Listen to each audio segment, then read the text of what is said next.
Gather, veterans. It's time to join the fight. The long war begins.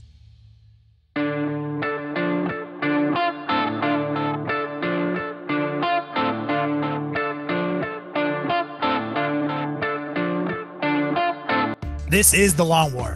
I'm your host, Kenny Boucher, and I am joined tonight by the legendary Austin Wingfield from the Battle Report, Jason Craze from Twitch, and my man Joe Allen, also from Twitch. What's up, guys? What's up, guys?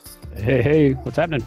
What's going on? So I would say the normal Robbie B thing here, which is we have a great episode full of cool stuff, but we're probably going to talk about dicks and farts. Farts and dicks. Hey, and Farts and dicks. where's Robbie B? You pick the order. Cats. Cats, then dicks, then farts. And Rob is out on doctor's orders tonight. He's not feeling so good. Juice is traveling to the big event, Nova, this weekend, and Haspil is tied up at work. So we have assembled the B squad. So this is like Falcon and like Ant-Man. Right. All the big dudes are on vacation. Yeah, the Hulk. And shit goes down, and they got to call our sorry asses to handle it. So good. Oh, God. I wasn't going to go that hard on you guys, but damn, it's true. Hey, we're honest. Come on. That means clearly what's going on here. We're still Avengers, but we're Ant-Man. This is how it feels to be Ant-Man. We're Ant-Man who's not Giant Man today. not for real. Like, if I had to name the four of you, Kenny, like, you got to be a superhero in the Avengers. Who are you? Oh man, I don't even like. There's not. I can't even fit in. I mean, You're so unique. Okay, I'm thinking. I was like, I'm not the Hulk because I'm definitely a bitch ass compared to the Hulk. Definitely not Tony Stark. I mean, maybe if the drinking part of Tony Stark, I could have his drinking habit. Maybe I'm a little overweight. Is there an overweight Avenger? that would be my category. So, damn it, we're all the same person. That's the problem. Except for Joe, I guess he's Yeah, I don't have that problem. I'd be Skinny Man or something. Yeah, it is. Spider-Man it is. All right. Slightly overweight Hulk, Skinny Man, and Jason. Yeah, Perfect. I'm just a cranky old AI. I'm just Jarvis. There you go. Less good Jarvis. Yeah, I'm just less good Jarvis. Less good Jarvis. Less good fatter Hulk. Less good fatter Hulk and Skinny Man. I'm Jarvis if he had to run on Windows. Yes. So it'll be short Hulk, slightly taller Hulk. But even combined, still shittier than regular Hulk. Exactly. Well, okay, I got it. Hulk that gets tired really fast. I've got a good 2 minutes in me, and then I'm done. Man, I'd Make like it to count. Make it count. But I don't think I have a good 2. Oh, if I can beat you up in 2 minutes, you're in for a world of hurt. If you can outrun me, you're in a good position. Or even just like take a few steps back at a rapid pace. I That's literally, not my issue. anyone, if I ever get in a scuffle with you, just know that Rocky Balboa is my technique. I like to get hit in the head a lot, and if you knock me out, you win. I call it the Homer Simpson defense system. Yeah, hey, man, if you can put me down, I'm good. I'll sleep right there. Yeah, I'll just take a nap right here in my own blood. I do that all the time anyway. So I guess to get the table of contents squared away, which is I guess what a very Robbie B responsible thing to do here is, we are talking the meat and potatoes is managing the clock in 8th edition. We do have a tabletop marketplace. Rob did grace us with his presence temporarily on the webcast. So he gave us some intel behind the scenes Spikey Bits action. We are going to have more from Twitch. We're going to have an interview with our man Captain Chaos here. And then we will jump into the meat and potatoes. So I'll just start it off right now. Did you guys see just before we pressed go live on this show, the Necromunda Warhammer community teaser video they just dropped? Dude, ladies and gentlemen, you must go right now. Go watch you some Necromunda video. That was awesome. Like, very well done. I'm excited to see it. I think the models are badass. And that video was just well done. We were laughing about it. It looked very familiar, but it's good. It's very good stuff. You know, I'm pumped. It's the one game I said might drag me back kicking and screaming into GW's world. So I put my money where my mouth is and paint some freaking Necromunda now. I'm going to hold you to that. I'm going to hold myself to it. It ain't even going to be a problem, I don't think. I'm still confused. I'm confused in my brain because I don't understand the whole Shadow War Armageddon nonsense. Where that came, well, hopefully that was fun when it lasted. I think I haven't seen that in a good minute. I'm just like,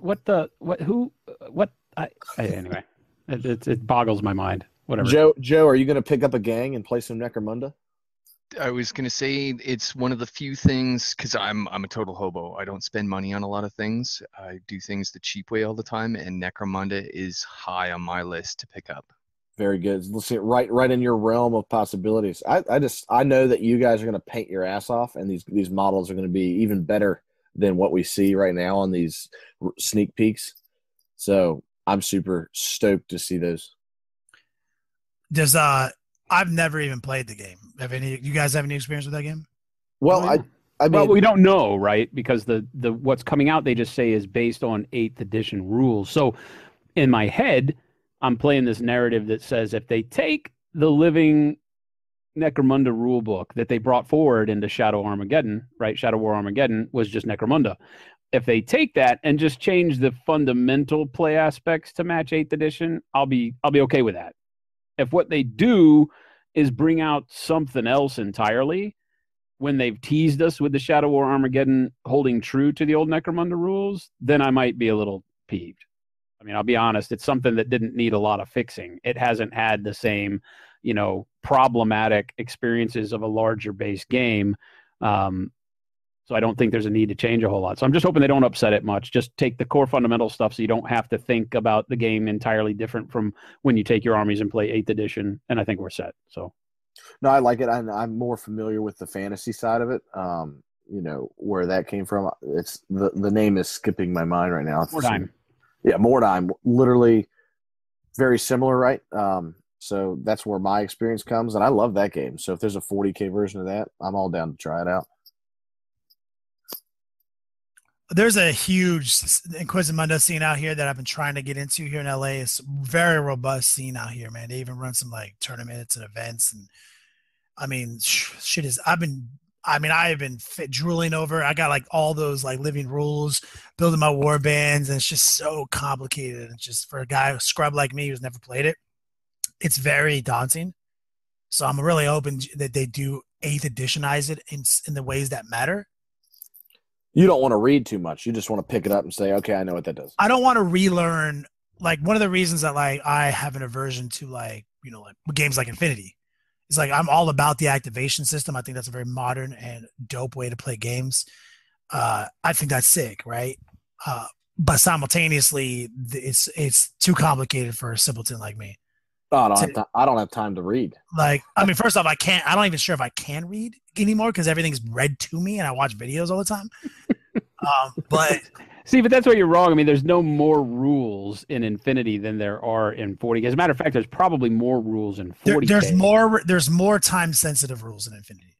Like, okay. When you're playing, because you have to interact with your opponent. Actually, it's actually a game against another person, as opposed to just you playing your list. Hey, dog! I play myself all the time. Yeah, I enjoy it.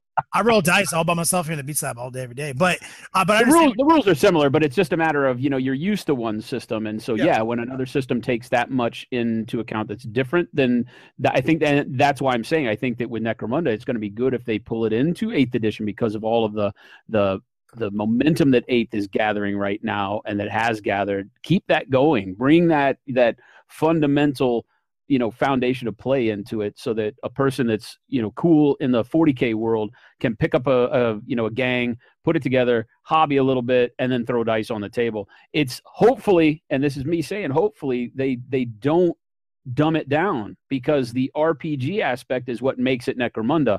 If all it becomes is a skirmish game of me putting 10 dudes out against your 10 dudes and we can play it in an hour and kill some stuff, I can do that with 40K. I can play a 500-point 40K game. That doesn't change shit. Exactly. So they need to keep that stuff, which is what takes the reading and the ruling and all of that. So I think there's going to be a little heartache for you, but it'll be good. I'm with it on that level. I actually recently had a talk with somebody who was bringing up things like Inquisitor and back in the day and Infinity and everything. And I am an advocate of activation stuff. All these more modern ways of playing tabletop games. And I think that the reason Infinity works and like this would work is because the scale of the game. And the reason I thought Inquisitor was a great game was because the scale of the game matched the complexity of the rules, right? Yeah, you can afford to be a little more complex if you're only moving like 5 models. Yeah, exactly. That's what I'm saying. Some people are like, "Yo, why don't they bring that 40K?" I was like, "Well, this IP is the IP of I have 100 models on the table." Yeah, because here's my 5 squads of 30 dudes apiece. Yeah. You know, I mean, even at 1,500 points, I have 65 infantry bodies. That's ridiculous. You know what I'm saying? Like that's some basic shit. That's decent. You know what I mean? So like, it's like, yo, if like we were playing that level, I mean, we're 5-hour games. Like that's not so. So it's great to see that they're caring a little bit more about these specialty games because they already have this flagship IP that is essentially in the miniature tabletop world considered the luxury, the gulf, you know, of like where you have your huge membership fees to your local resort and everything. This is the number one. Like you got the most models, the biggest fucking models, every model in between. That is that IP. So I'm really happy to see them give some love to this. And I agree with you, Jason. I don't want them to see them fucking just strip the romance out of that game. Oh, they need it. It needs to be different. You know, GW is in the ace number 1 position to be able to find a way to present games to the crowd that will click with somebody. They have everything. They've got fantasy. They got sci-fi. They have all these, you know, games like if you even want to bring back, they're bringing back Titanicus, they're calling it, but it's epic, right? And so if you like small physical scale, but larger scale battles. Larger fantastic. battles, yeah. You know, and so they I'd like to see Titanicus be more similar to 8th Edition because of how big the battle really is. It's just macro removed. You know what I mean? Like it's a step back. I wouldn't have a problem with that. But when you increase the view, like when you go plus on the magnifying glass to the 5 guys fighting on this side of the battlefield, I want there to be more rules. Yeah, because I think it gives them the opportunity to appeal to a different gamer than 40K does or that Age of Sigmar does. And they have that unique position. We see, you know, just this last week, Spartan Games went out of business, right? And Spartan Games was a small house that was trying to make enough variation in their games to appeal to everyone, but they're too small to do it. And then they failed. Now they're out of business. It's a shame, but all their IP is now floating around. Who the hell knows what's going to happen with those games? And so GW, on the other hand, is big enough to be able, if they could just play their cards right, get the rules right, focus on it. They have the models, they've got the ranges, they've got the creativity up there. They've got the manufacturing. I mean, they've got the manufacturing. Well, I'd say they have the manufacturing. We know how that's been going lately with shipping out enough of the stuff to make everybody happy. They might not have the distribution online, but they can make it. And they can make it cool, and they can make it easy to hobby, and it's not going to, you know, so new players get into it. Like, that's the number one thing they do is they can put out a lot of good shit consistently, and that's definitely. And they can do that and pull a lot of people in. You know, if you reach out to somebody and say, hey, here's 40K, they may not like it, but they may like Space Marines. So if you get the ability to put Space Marines in another, dimension as far as game goes, like something like Necromunda or something, not that there's Space Marines in Necromunda, but you get where I'm going. They'll find something to latch onto that then gets them into your game and then grows them in the hobby. And eventually they'll continue to build and play more games. And that's where they really need to be putting all their effort. Are we under the same belief that a Space Marine in Necromunda would kick the shit out of that gang? Oh, you can do that. I mean, like I have my buddies who all played out here, the Inquisimunda, like they have like Astartes power armor dudes, and they run across the table and fuck things up, man. Like they actually have rules where like you can have one. You have one guy who has this setup. You know what I'm saying? That's like, and I'm not a huge fluff guy, but I know enough to know that like one Marine should be able to, you know, take on a bunch of orcs. I have a warband that's all Iron Warriors theme with like cultists with auto cannons and one corn dude who runs across the table and just fucks you up. So that's me. So like I'd like to see Necromunda be like, hey, you get your 2 guys versus my 9. Yeah, I mean, like, you know, all day every day. So let's flip gears a little bit. If you guys haven't seen the video, definitely check out Warhammer Community, Warhammer TV. They have a great fucking preview. But Rob did drop some serious fucking knowledge bombs on us in the webcast. 3 new codexes. 3 new codexes, not the Death Guard, not Adeptus, like 3 new codexes he dropped on us. By November, right? Or in November? Yeah, and he also said that chapter approved. Every codex that's not out by December will have rules in chapter approved. So that's kind of huge. That's crazy cool. So we know we have the knowledge. We'll break them right here. We'll start off with the most relevant because it's probably what's going to be in the top 8. Okay, real quick. Top 8 at Nova by Sunday. Austin, what do you think the two, if three army styles are going to be? Oh, sure. So another plug, Mismatch plays Covenant. I'm going with Juice's style army, so hopefully Juice can make it. So that's conscripts and heavy hitters. So he's got some good flyers, some good heavy hitters, and then a bunch of conscripts. I mean, just normal guard, bunch of mortars. I think that style of play does well in the Nova format. So I'm seeing that list. There's multiple of those lists in the invitation. So conscripts and guns, definitely. Conscripts, I would say is going to make about, I think, more than half. Yeah, half. Number two, that's almost an auto include in the top three, is going to be some sort of whatever your flavor of brimstone spam. That could be Magnus, that could be, Alphabet, any Lord of Change kind of stuff, but oodles and oodles of smites. You're going to see some smite spam up there with that as well. I mean, and the most basic bitch combo we talked about on the show is, just so you guys know, 2,000 points, you can fit Magnus, 5 Demon Princes, 196 Horrors, and the Changeling. That's that's just basic. That's not even like, there's no spice in that list. That's literally just like that. Just that's. No, that's Joe Blow figured that out. No offense, Joe. I know I like you, but Joe Blow figured that list out. That kind of list makes itself. But I agree. I think that's going to be. I think those are going to be the two lists in the top. That's what I agree. But my throw. What's your wild card? My wild card for number 3 is swinging towards. Man, that's really hard. Any sort of G-Man list, I think, is still going to be up there. So we still might see an Ultramarines. Yeah, Marines will still be. Yeah, that's my 3. I'm going to go hard in the paint. Say I think it's just going to be those two, but I can see your point there. Yeah, he could make it. And Tau could make it. Tau have been known to sneak into the top 8 with some of the lists. So I'm looking at what people are playing. I don't remember seeing a Tau list, at least being piloted by someone that I consider a top 10. So good news, guys. We both agree that the number one shit's going to be this conscript shit, this IG stuff. So 3 new codexes are coming out. One of them is going to be Astra Militaire. Hands down, it needs it. That's the first one I guessed on the webcast because I think there's a lot of merit to Guard getting love in more than one ways. They have 1 million units currently in the index, like more units than most armies. You would agree?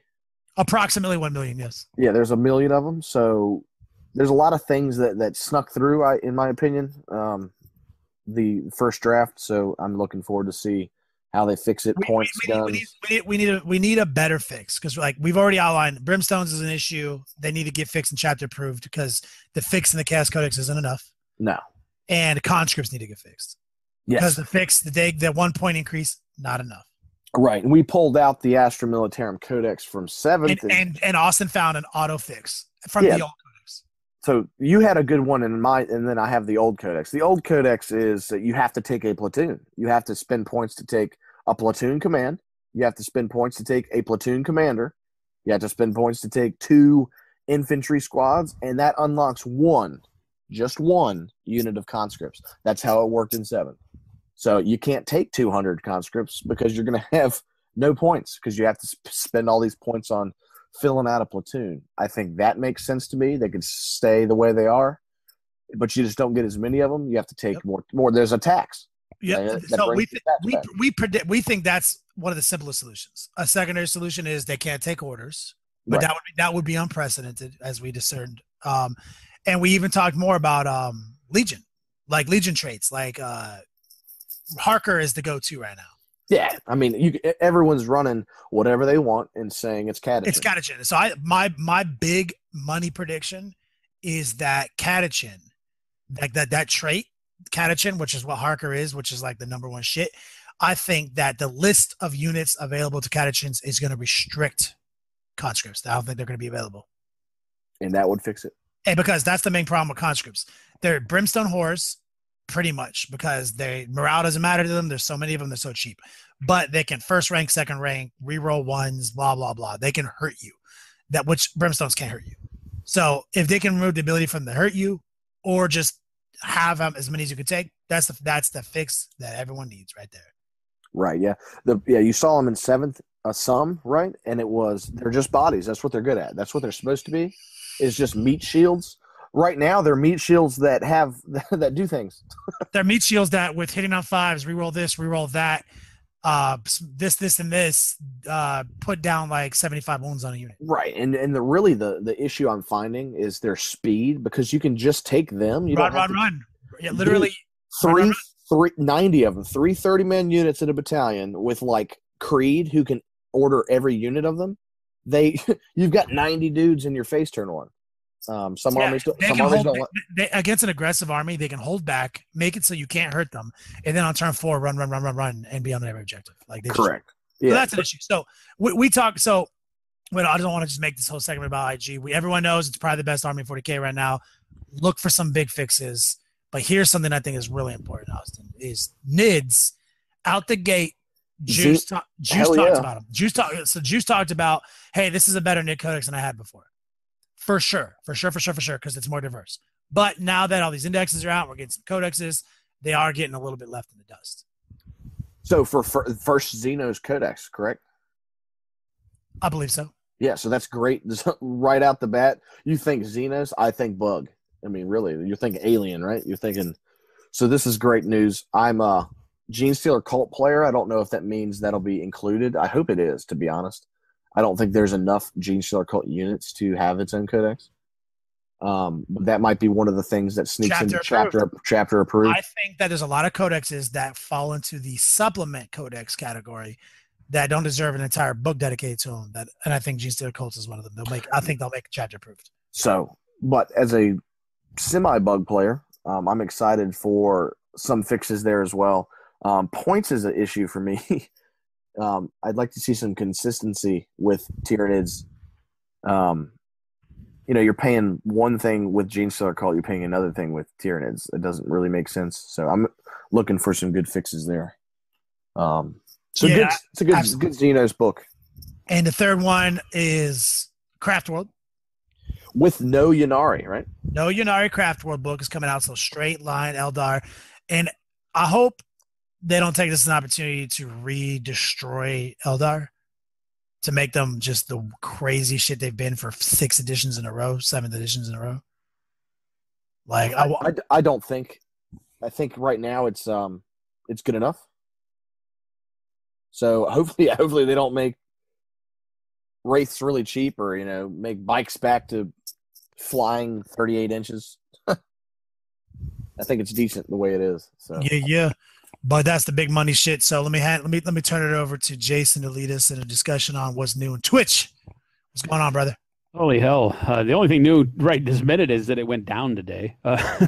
We had a huge major Twitch outages across the globe. All the servers were down, and they are working furiously to get them back up. So that hindered what we were doing. But we did our first Paint Along series this last week, where we brought in the guys from Red Republic Studios that do the game Arena Rex, and they were generous enough to give us a pre-release version of a model that wasn't released until Gen Con, and this is, we started this prior to Gen Con, but the Tribune it's a gladiatorial combat game, so we were doing the paint along with that. It went absolutely fantastic, had great turnout and lots of people painting, and like I've said, Kenny, I think it's time for us to retire, because the people out in our Twitch community are better than we are now. So, oh yeah, I was looking at the community. I was looking at slowfusegaming.com. I was looking at the community gallery, which is one of my favorite parts about Twitch right now. Is we've basically standardized the community gallery as a requirement for people to be engaged. I was looking through it the other day after you're doing your Arena Rex, and I saw all these people who are following along with their Arena Rex models. Yep. I was like, damn, Jason's model looks like shit. What? I was like, Jason can't paint anymore. We're gonna have to do it. We're gonna make this thing official. We're gonna have to move to the Bahamas. Those are hard work. Coming in hot like that. I mean, I feel like I still got a little bit to offer, but every time Viking Teabagger posts a picture, I'm like, get out of here! Stop making me look so bad. Screw that guy, man. He has me paint all his shit and then send it to him in stages so he can post whip pictures and act like he's doing it. That's all that is. So Viking Teabagger, I personally know the guy. If you guys want, I can do him. I can do him off. You know a guy that knows a guy? He's in the chat. So. I mean, hey, Lane. Hey. What's up, pimp? First off, I had to catch myself. I was like, what do you mean you're going to do a guy? Wait a minute. Well, What kind of based channel on is it? based on the after hours, you know what he means. He can take care of him for us. All right. He can definitely take care of him for us. But break it down, man. Give me the stat. So first off, we have a new streamer in here that you guys may not have known. We got obviously Captain Chaos, our buddy Joe, which we'll have an interview with shortly. So we're gonna talk about some Twitch content for a minute. So like if this is not what you want to talk about, there will be a time signature in this episode that will skip this section and take you to the meat and potatoes, because we do believe in providing the most convenient listening experience to all our listeners. But Jason, what's going on, man? Like so I spent a week using the new brush. Oh, that's right. We got you out the new brushes, the Bombwick brushes from Slow Fuse Gaming over at slowfusegaming.com for that selfless plug there.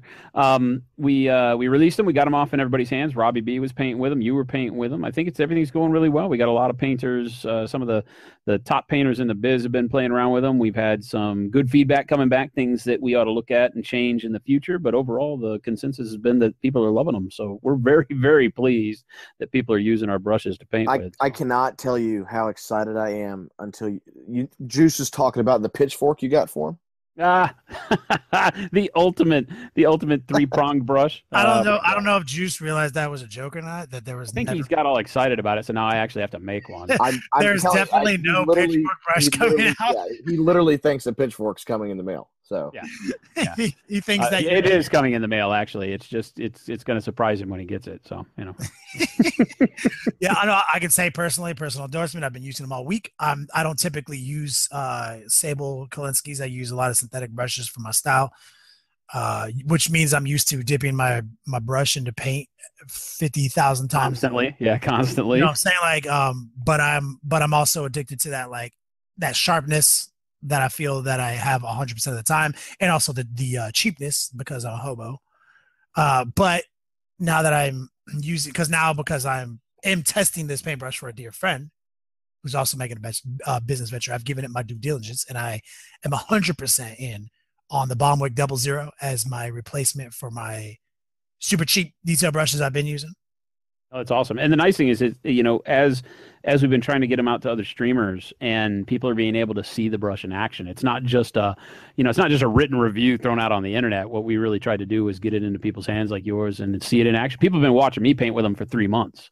And so, as we went through the prototypes and now into the release edition of the brushes, they see me use them every day, all day. And now other people are using them with different styles and, different applications and techniques, and they're seeing them hold up under pressure. And so that's been great. Yeah, I'm happy that everybody's got it. Yeah, if you're looking for a VOD, I definitely painted a 30K arm on a very excited contrast base, all with Bombwick. So that's definitely something you guys are going to want to see in Twitch. If you don't want to, if you're like, yo, I don't believe you, definitely we got a sick ass model looking clutch, all Bombwick. Fake news. End of promotion. Slowfusegaming.com. Psych. That was the last part. Fake news. Twitch popping off August, the 1-year anniversary of the bromance. We have been doing this literally together for a year now. It's one thing to like the cliche that time flies, but on Twitch, time flies. Like our community and this whole thing that we've developed here has just blown up. It's been nothing but good stuff. And here we are at a 1-year anniversary of having done this. We're both celebrating like our first year as partners on the whole Twitch platform. And the community's rallied behind us from day one, and it's just been great. I keep finding people who are out there. I know some of you guys are listening to us right now thinking, oh, that Twitch thing. You need to jump on this and come hang out with us. You don't have to it doesn't take any effort, man. It shits on all other, like the way you consume this product that we put out, like it's definitely the number one shit. It is the best interactive platform. And in our hobby, I think it has been something that we have just been missing and didn't even know it. It's so great to be able to, not just for the painting, but being able to walk into your stream and say, hey, the new codex came out, this unit changed, what am I supposed to do? And live, right there, you give your pointers and you say, or like this the is other what day, I do. the other day, someone was talking about they have the same compressors as me and it's busted up. Oh, yeah. Or somebody was asking about lacquered paints in my stream that I have no fucking clue on how to use, but you were in there because we support each other and you were able to fucking take lead on it. That's the kind of quality we bring. And real quick, not to derail too much before we go into this interview, Mike and Teabagger in the chat, it's like, yo, that Airmon you painted makes me want to paint one. Don't fucking paint one. I swear to God, dog. I can't handle that. His heart can't take it. He can't take it. Don't do it. Don't do me like that. You can't ever paint the same mini that. Well, why did I do this paint along then? That screwed me totally. Yeah, we just need to find miniatures that they can't get their hands on. You know. Yeah, we're gonna have to go back to sculpting our own. We just got to sculpt our own. Hey, we never have to compare it to anybody. For fun, I know a guy, so hit me up. Yeah, I know a guy in this stream says he'll do a guy for you. No, dude, that's we have it on good. We have it on good info. So yeah. So on that note, I'm gonna turn it back over to you. Let's get this exclusive interview with my man Joe Allen, Captain Chaos. What up? You got it. What's happening, Joe? Going on slow, Jason? How's things? Man, we are interested in finding out a little bit from you, not only about the life, the legend, the man himself, but how it all pertains in this wonderful world of 40K that we revolve in. And so I'd like to kick it off and have you introduce yourself to the crowd. We've already given them some links on where they can find you, but feel free, just tell us who you are, man. Definitely not a legend, just some dude. Just some dude. Hashtag just some dude. Just some dude that hobo hobbies. Definitely, I fly the hobo banner just like Kenny. I like to do things on the cheap to afford myself more change for paints and models and brushes, and get it done as cheaply as I can, but at a higher quality. Certainly not your guys' quality, but as close to it as I can get. So not crayons, but better. Not crayon, somewhere in between crayons and Jason Craze. Hey, dude, I have recently learned that you can melt crayons and paint with them, so I got new styles galore coming. Nice. Don't tell Viking Teabagger that, or he'll make a non-metallic metals version of it. I'm not afraid of him. I'm not afraid of that guy. He can bring it. Hey, I crushed this girly man on my table in my basement, so it's all good. Not physically crushed, but he lost in the game. I like to hear it. Keep doing that. Keep up the good work. Well, that brings us to the next round of questions. So you, as a player of these wonderful games, focus more on the non-competitive side of playing, wouldn't you say? Yes, not a true narrative style as per se. We're not running around the basement in loincloths yelling our symptoms to our chaos gods and trying to completely narratize it. Wait. So half your life isn't actually 40K cosplay? Well, that's the part that we're not playing games. That's just my regular life. Oh, okay. Okay, good. I just want to make sure what level we were starting from here, so we're good. For sure, non-competitive, but we're here to win kind of a style. Fluffy is how I would term it. All right. Well, that's a good one. So, so give me an idea in your head. What is the difference between sort of, as you put it, fluffy or casual play and competitive to you? Obviously, this is going to be one of those things that we could argue for days and days if we try to find the global answer. But to Captain Chaos, what is casual versus competitive? Casual versus competitive, in my eyes, would be building a list to fit a mission and a theme, and still trying to win with it against your good buddy or a random stranger, and not worrying too much about the math, just letting the story take over it all. Okay.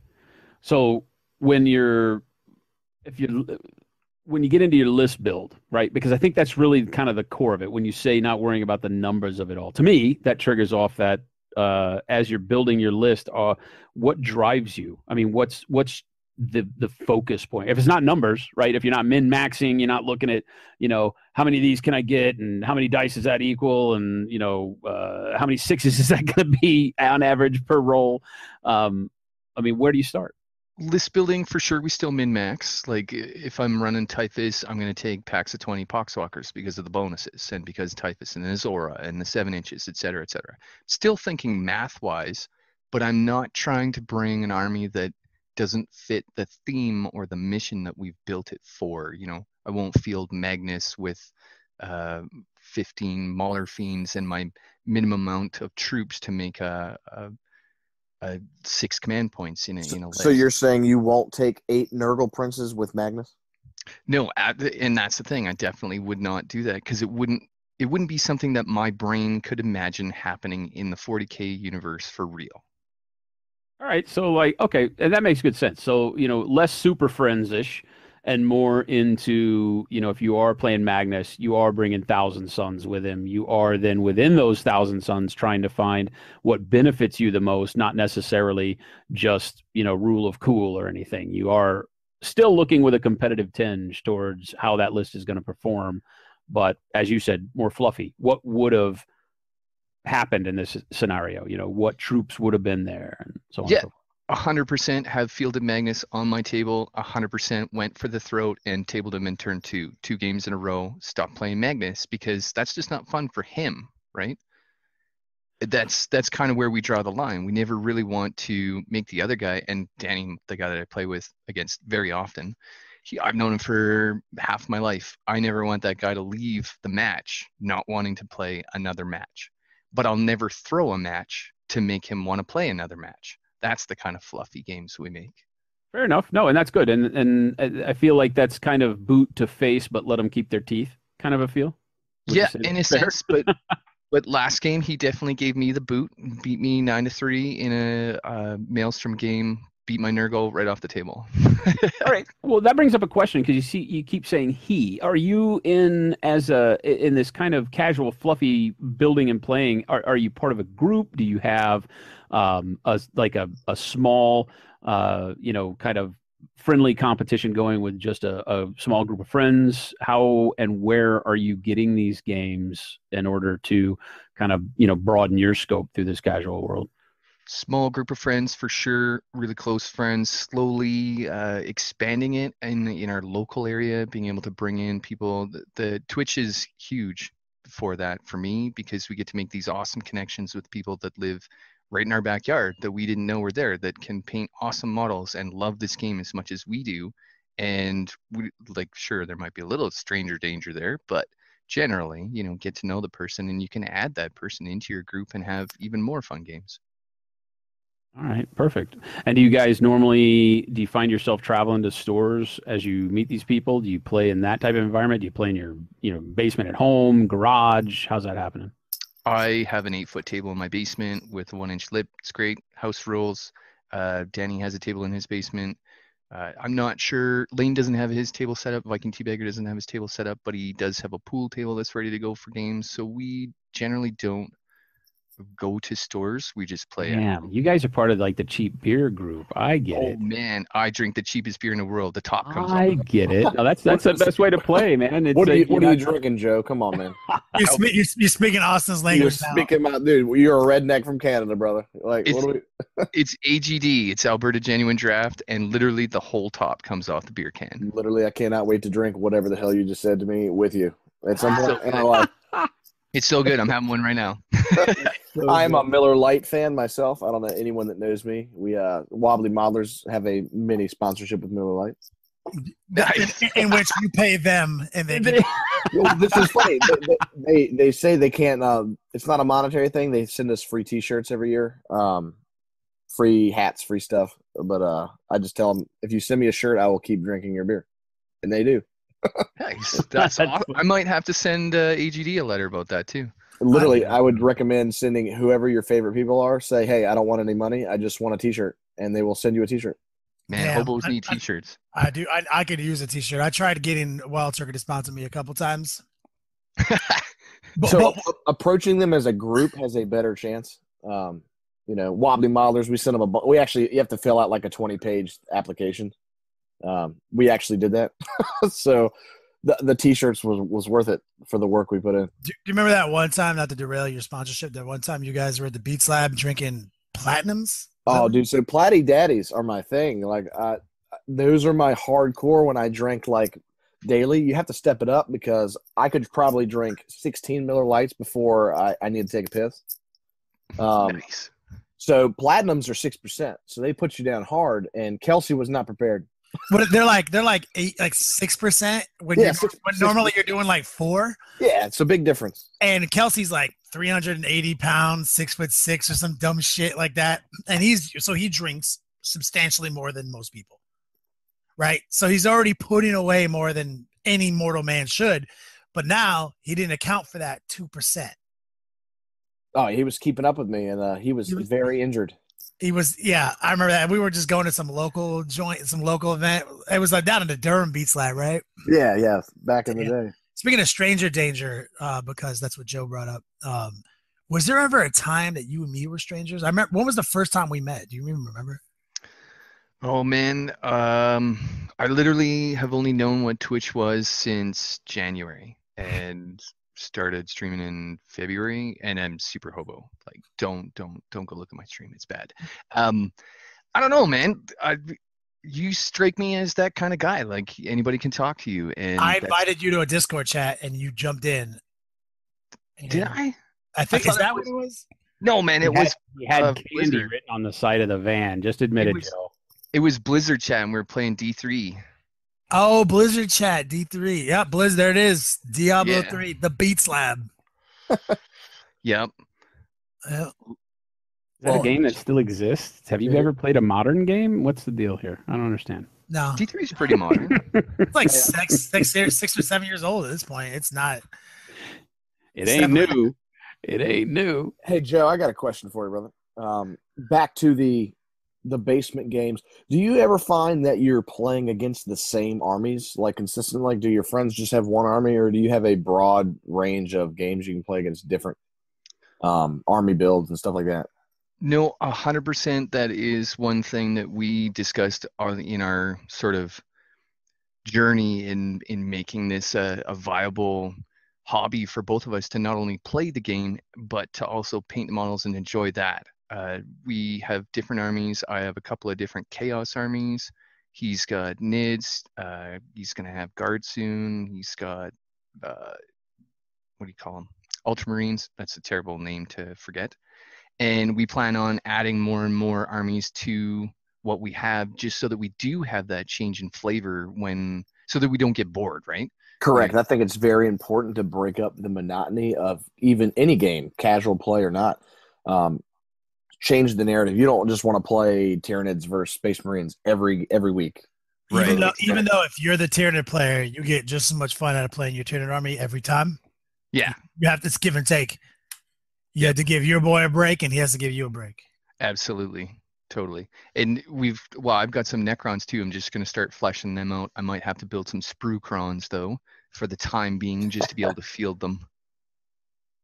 Good enough for me, man. If I'm playing you in my crib in my Beats Lab, you can run bottle caps as Necrons. I don't care. Yeah.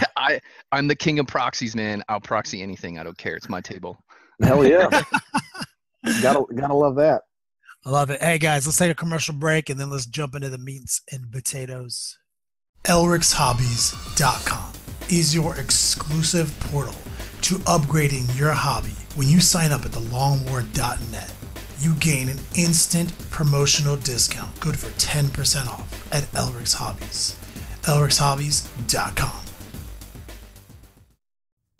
Dear veterans, quickly, make your way to thelongwar.net and find out how to reap your hard-earned spoils of this long war. For our allies at secretweaponsminiatures.com have rewarded us all with an extra 10% discount on all Secret Weapon Miniatures merchandise. So stock up, dear veterans, and enjoy.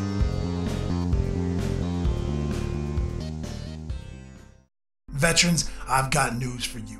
Get your best deals online at dicehead.com. Long War Vets, call or email for your best vet deals. That's dicehead.com.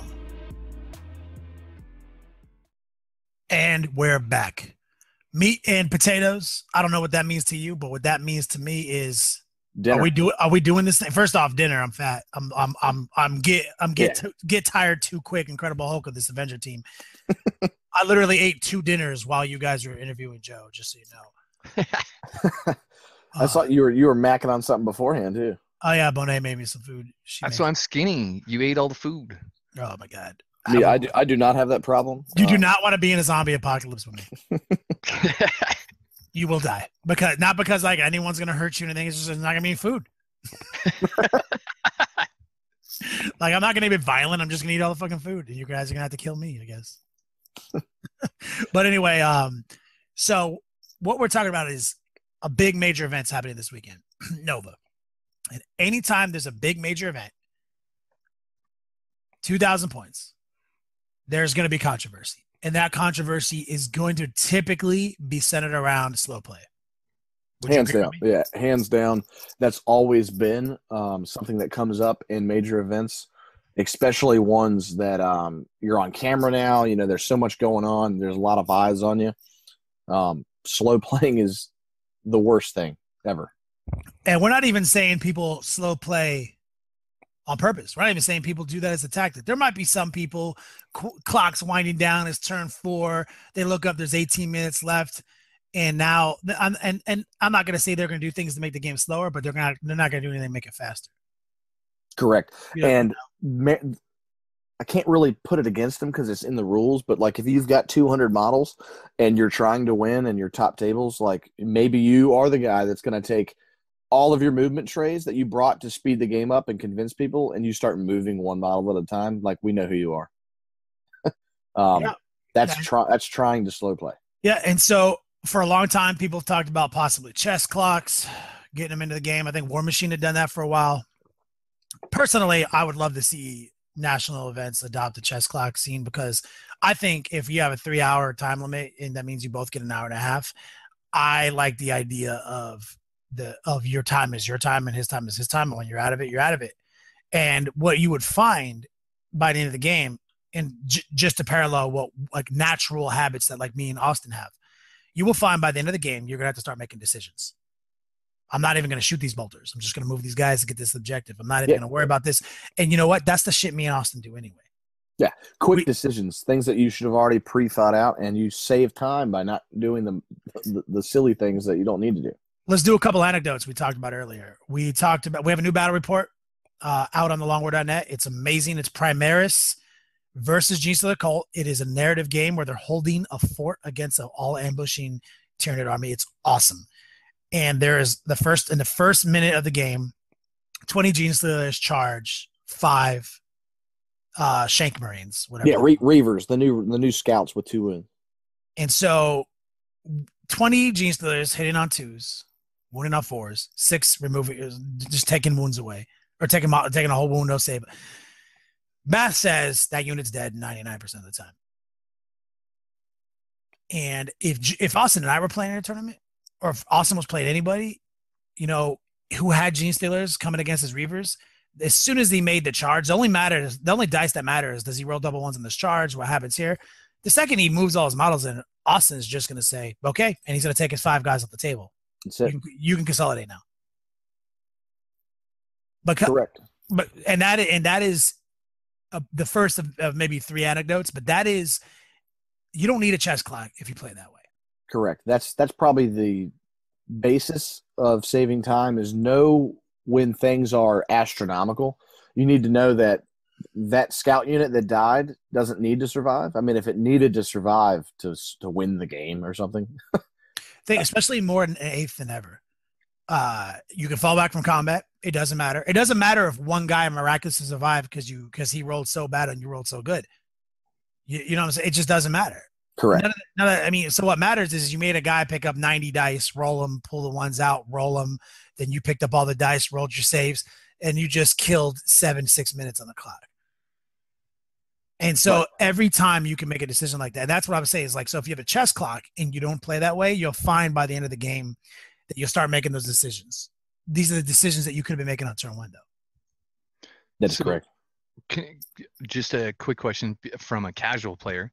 Do you guys play with a chess clock all the time? I've never played one game with a chess clock. This is something that's floated through the community. Every time the controversy comes back after a big major event, people are going to bring up chess clocks again because somebody's going to win the tournament, and then somebody's going to come out and say, yo, we only play 2 turns. So I'll jump in there. Hopefully people that play me understand I could play an army that you would think should take a lot of time, and I will not take it to a major event if I think I can't complete 6 turns. So I used to run step one.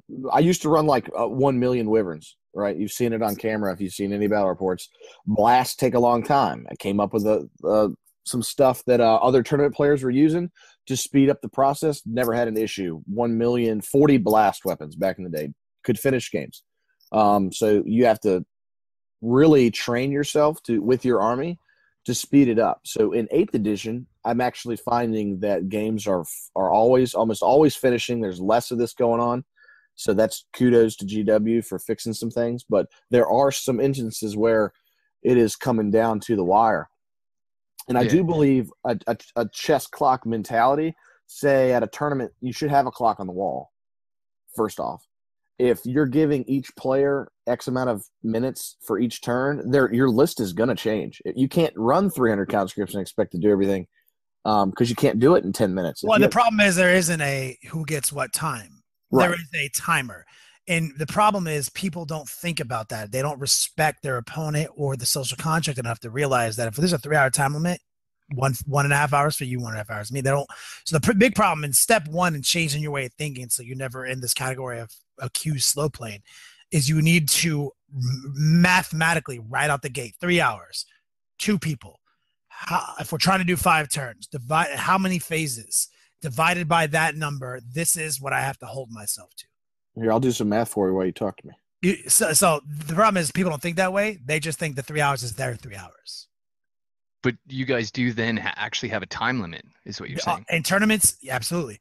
Typically, 2.5 hours and 3 hours has been the time limit for most major events. A lot of major events try to get away with that 2.5 hours. That's a mistake. Even in 8th edition, that's a big mistake. Even at 1,500 points, that's a mistake. You got to have 2+. So you ready for this, Kenny? Yes, sir. So 3-hour tournament. That's pretty basic for new editions. 2.5 hours is what it tends to head towards. Yeah, it's a lot of people try to get away with 2.5 hours so they can get out of there earlier, right? Do whatever. But we're gonna call it 3 for podcast sake. So 3 hours, broke it up. 6 turns is what you should complete in a competitive event. It shouldn't always end on 5. So that is 30 minutes, correct? So 15 minutes per player per turn. Yeah. So if you hold yourself to, so that's when you really think about that. You got to be, if you're really serious about this game and this enjoyment and maintaining a social contract, you got to try to hold yourself to 15 minutes. Now, I'm very obviously convinced that turn 1 may be 30 minutes per person, turn 2 may be 25, and maybe scaled down once things start dying.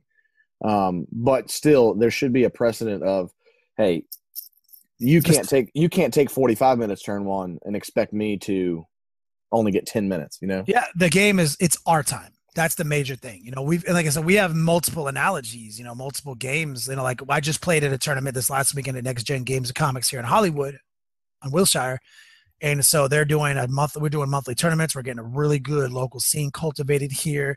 This is the second tournament in a series that we're doing monthly. So last month I played. It was my first tournament in 8th edition. Played a couple of Helldrakes, a couple of Maulfiends, Supreme Command, some Biker Sorcerers.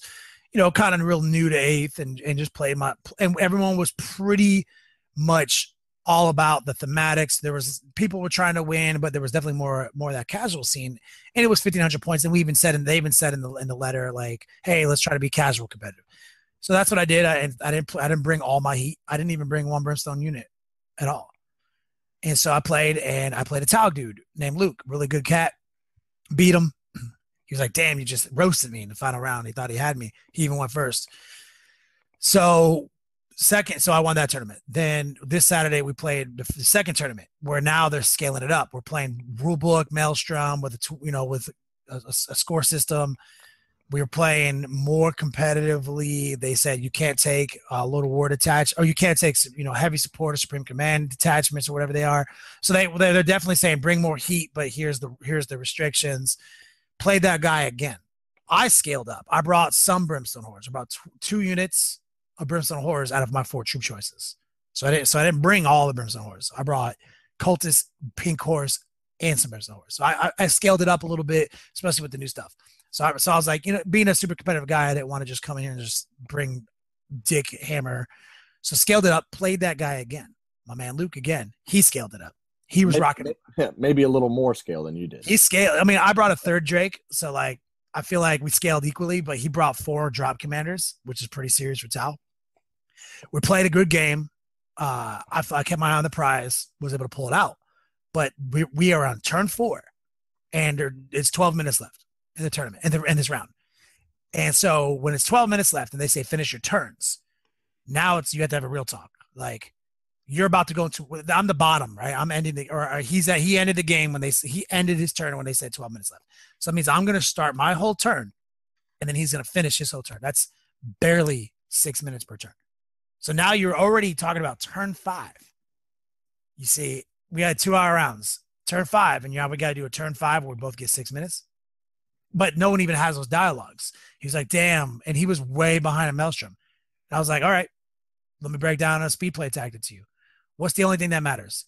He's like, well, I pulled that card that my warlord generated his own target, which is to kill your warlord. He gets 3 points plus the 1. He gets 4 points if he does it. I was like, okay, I also need warlord to max these points out.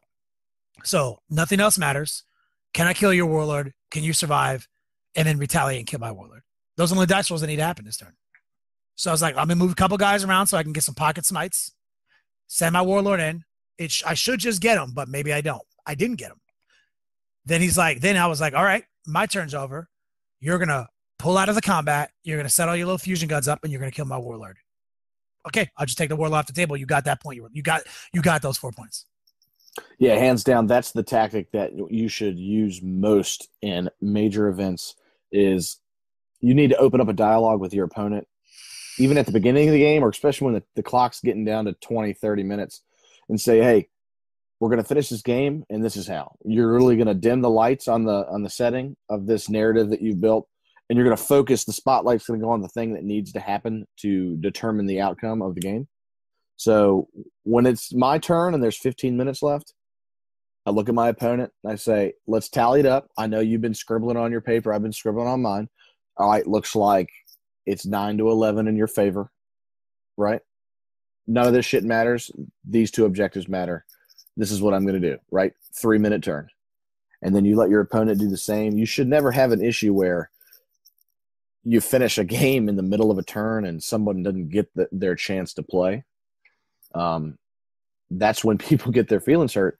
And feel the ultimate feel badsy. That's the worst, is like you can't do anything except sit there and watch somebody, not open up a dialogue, right? And just play their turn out normally, shoot bolters at a land raider for no reason, other than to watch the bullets bounce off it. Or just stare at the table for 5 minutes, planning your turn out. Playing your turn out, stare at the table, or you've already won Maelstrom, but you're drawing cards. You've maxed in your Maelstrom and you're drawing cards and playing the Maelstrom still. I'm like, dog, you already won that. I'm just getting the relic. I just need to get the relic. So you need to skip some of the facets of the game late round at a major event. And this is tournament tactics. Like, there's no time limit in your beats live. You can even come back to a game the next day, which we think we've all done. I want to add something to that about the casual play, though. We definitely stick to a timeline, and we play just the way you guys are describing. We don't give each other the dick move on a turn like that. We've got timelines. I would expect you guys don't.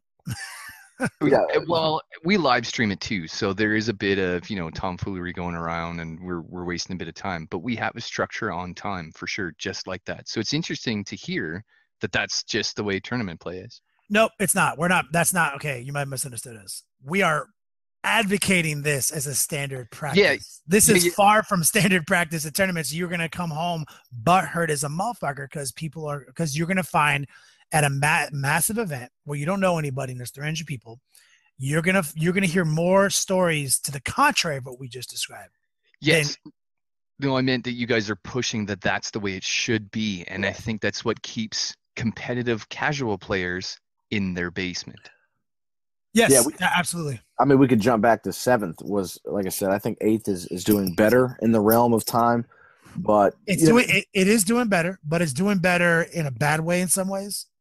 We still need a little bit of fixing, because right now the reason the game's running so fast is because there's no models left.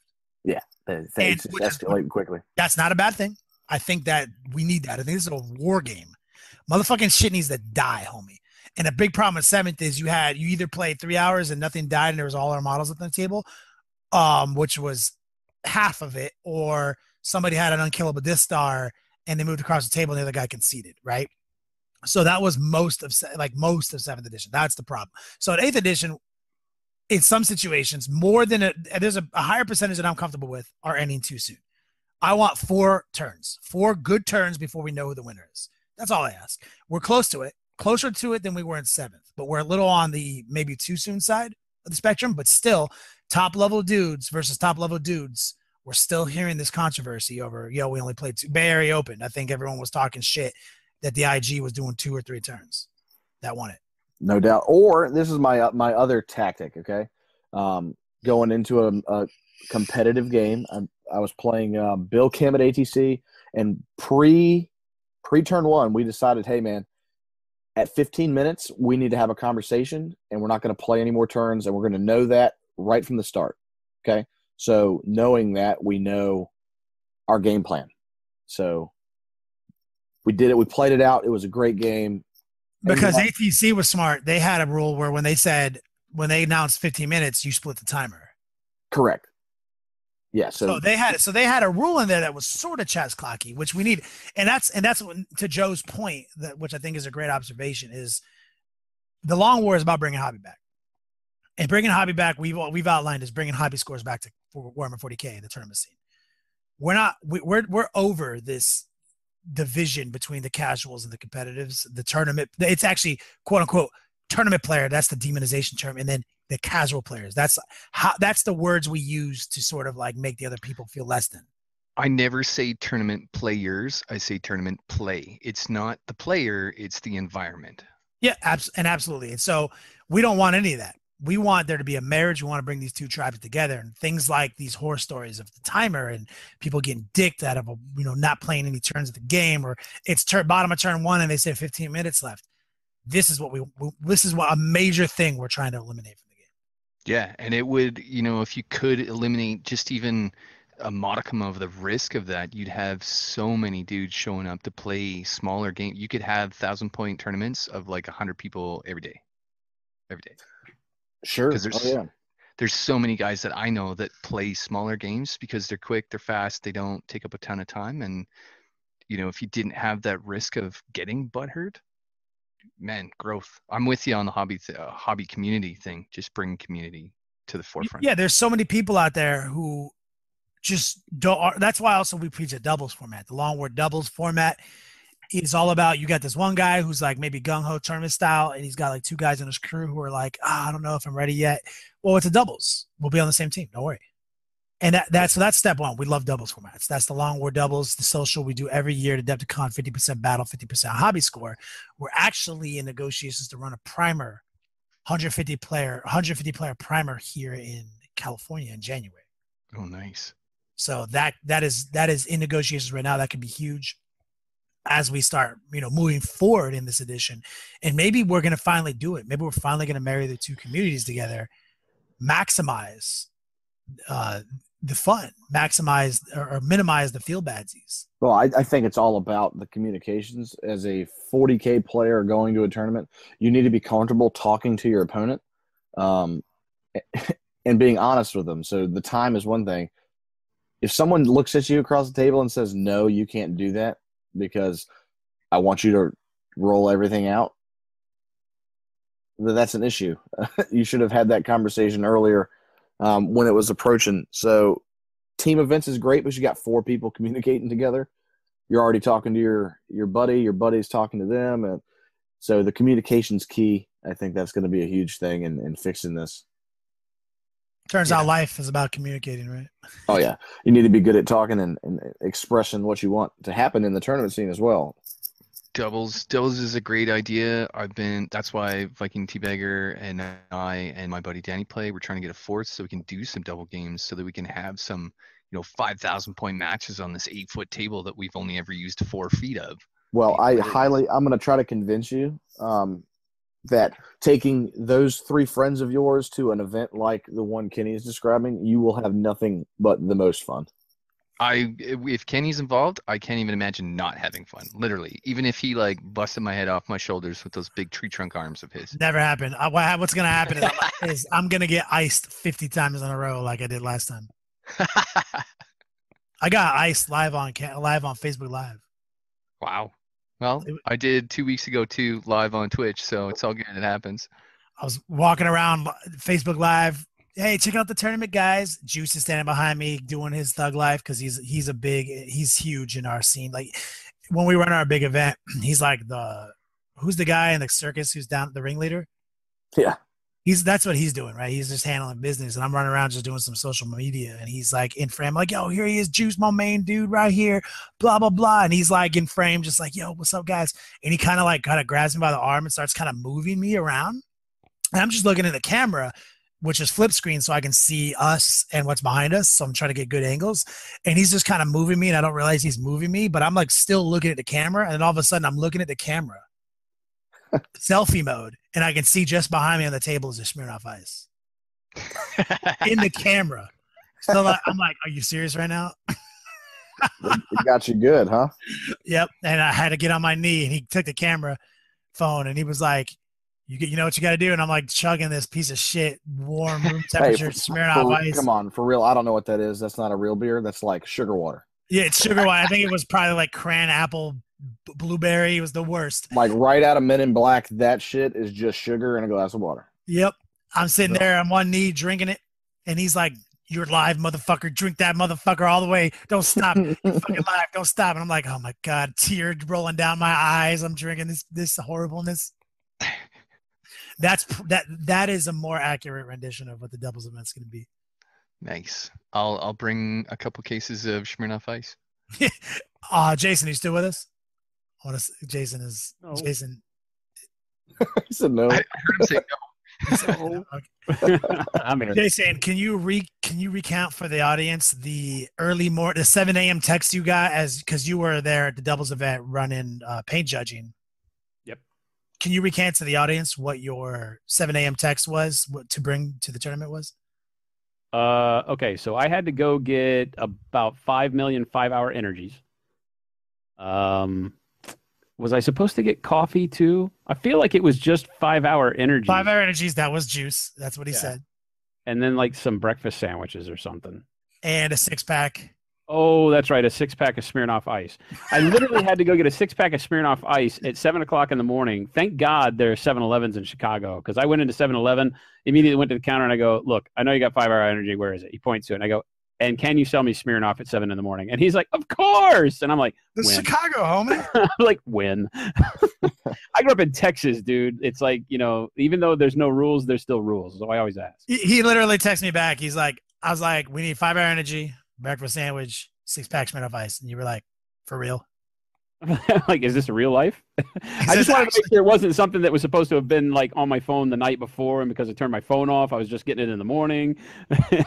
That's funny. It's funny you guys talking about Chicago. I don't think it's a 7-Eleven. I mean, you generally don't remember going in this place, but the owners of this alcohol store know us they remember us yearly. Just due to the fact of the amount of stuff we buy every time we go in there. Chicago is one of the best laws. Like, you can get stuff all the time there. Yeah, Chicago doesn't play games, man. And it's not that far from you Canadians, so you definitely should come down. Wait, we have a Canadian here? We have a Canadian here. It's a secret, but I'm out of here. Joe is Canadian. I'm out of here. There's big plans, actually. Pestrick, Pestrick. Yeah, he's Australian. He's talking about coming out, right? Well, he's coming to my place first and pick me up along the way to Adepticon 20. Are you guys going to drive, or are you guys going to? Well, so Australians are a little daft. He's like, oh yeah, we're just going to drive there in a couple of days. And I'm like, no, dude, do you know how big Canada is? Canada's huge. Canada is gigantic, dog. And he's like, yeah, we could probably drive across it in 2 days. It's probably 2,500 kilometers. So it's like 1,800 miles. I'm like, no, man, it is twice that far. So he's going to come out here, so fly to Vancouver and then fly over here. And then we'll probably rent an RV depending on what kind of mood his significant other is in, and then drive most of the way over there. But we'll pop down into the US because the middle of Canada is a wasteland, literally. Dog, it takes 16 hours to drive to Chicago from like NC. Yeah. like in our own country, bro. Like, Yeah, it would legitimately take me probably about 48 to 52 hours to drive there. And Nope, not happening. that's drive time. Please But don't do that.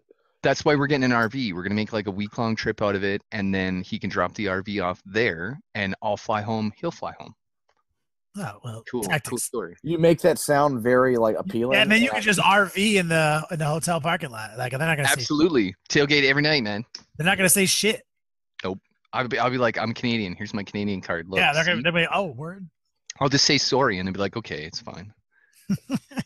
Killing it. Hey, Kenny, I had someone hit me up with you got any dice tricks to like speed dice for tournament play? Oh yeah, we got a million. First one is play an army that only requires you to hold about 6 dice in your hand. Good tactic. That's my go-to because that's my hell. So my Helldrakes, the most amount of shots they have is 6. Right. Right. They only have 4 attacks. The Demon Prince has 7 attacks. That's where it gets kind of dicey. You slow the game down with the Demon Prince when he's swinging. But that's it. That's the most amount of attacks at once that I have. 7. Yeah. I tend to not play 6 dice. Gene still called. If Haspil here, he would tell you his secret story is that he runs different color dice. First off, 3 bricks of different colored dice. And so to use his Grey Knights as an example, when he had like 16 side cannon shots and then you had like 24 Stormbolter shots, he had different colored dice that were for those 2 things. But while his opponent was doing his turn, he was making sure those dice were in their little pile off on the left. All the brown ones were side cannons, all the yellow ones were Stormbolters. And then all the green dice he brought were his armor save dice. So he was only rolling his armor saves in your turn out of this green pool. He already built his shooting pool on the other side. And every time he failed to save and lost Stormbolter, he'd pull 2 Stormbolter dice out of that pool.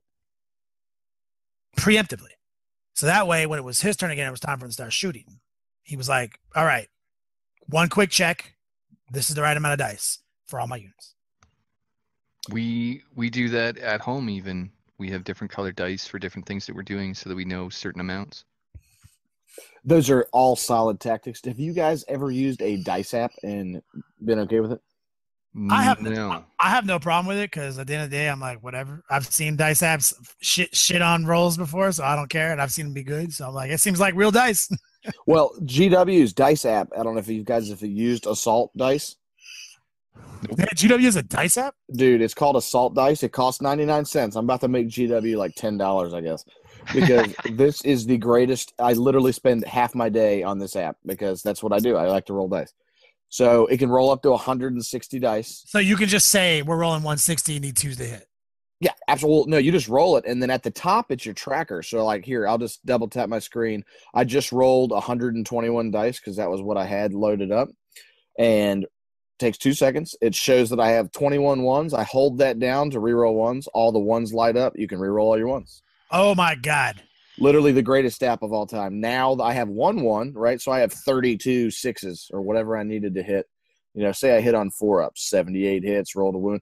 If you were playing conscripts, I will give you my phone to use this app against me because this is the fastest shit known to man. Damn, I would say now that I know that app exists, I'd be like, I would love to see every table at a tournament have an iPad at the table with that app on it. It's absolutely the greatest thing ever. So I talked to my opponent. If I'm playing Gene Stealer Code, I'm like, hey, this has 30 panels that you can have, so you can save panels for rolling dice. I'm like, panel 1 is my Gene Stealer unit. Panel 2 is my Patriarch. Panel 3 is my Primus. So panel 1 is 80 dice because I'm going to have 80 attacks. If I need to distribute those between units, there's a million ways to do that. I mean, you can break it up in however you want. It's a great app. This is the quickest dice rolling tool I have ever used. I don't see. I'm not a huge advocate of that for like when I'm playing my Beats app because I think dice rolling is a part of the tactile fun. But in tournament play, match play is different. GW finally now gave us a match play, set of rules, right? They said this is for winning. I'm all about this, especially when a timer is involved. Like that's crazy. That's a great way to conclude our dice rolling, our time management section of this podcast, our meat and potato section. There is an app. Assault Dice, check it out. Assault Dice, GW, 99 cents. If you can leave a comment if you buy that app from the iStore or whatever, and you leave a comment, let them know the Long War. Long War sent you there. And Long War podcast. for all my fluffy guys, you can change the color of the dice to match your army. It's gonna be great. How much does that steal away from the basement feel, though? I love my dice. In the basement, roll your dice. Yeah, roll your dice. Good. How clutch though would it get the app on your desktop so that I'm the getting Twitch, it right now, literally. so that you can screen share with it or do whatever with the Twitch so they can see that app. That's exactly why I'm getting it. Damn, that's some next level right there. You don't need a dice cam. Oh, Stealing it. Jason. Now you know. You're welcome. I have to admit I'm an old school fan. I feel like you roll your dice and then there's, even though it means nothing and I get it, it's my fistful of dice waiting for yours or yours waiting for mine, and we roll them together and they bang off each other in the dice box, and that's part of tabletop wargaming. I agree. I 100% agree. I'm not going to use digital dice. I'm only with it for match play. You probably never catch me. But the thing is, I've also gone so far, like that feeling no longer exists for me. Like, so if I was just playing Austin and he threw his billion G-Slay dice in the air and then he was like, here's 19 wounds, I'm just going to grab his 19 dice and throw them on the table. Right. That's as also in line with our speed time, like our clock management. I do that in tournaments. Anytime the dude is rolling more than 10 fucking dice, I roll his wounds because it's faster than counting out eight of my own. I just grab his 8 and say, hands down. But my argument is, hey, you've got 4 units of 50 conscripts because you're that guy, and you order every one of them to shoot 200 shots. Here's this app. Yeah. Like I ain't gonna sit here for an hour. I don't play games that force me to roll more than 6 dice. That's what I'm saying. That's my point.